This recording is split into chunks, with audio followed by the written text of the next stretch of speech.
Oh, S&W. Yep. Oh God. Oh, this guy activated. A strong thunderstorm was located over Old Tampa Bay, moving northeast at 25 knots. Wind gusts 34 knots or greater. Source, radar.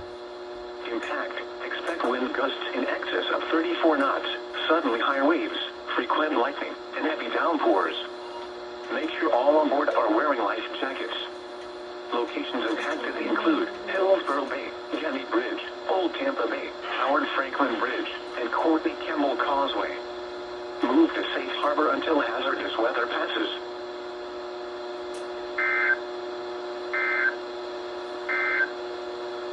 Now for the official National Weather Service.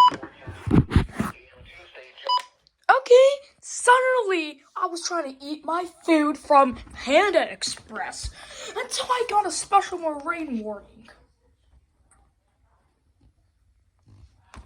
Like, dude, can I just eat in peace? Well, this is the second alert of the day. Now I gotta turn all of my radios back on.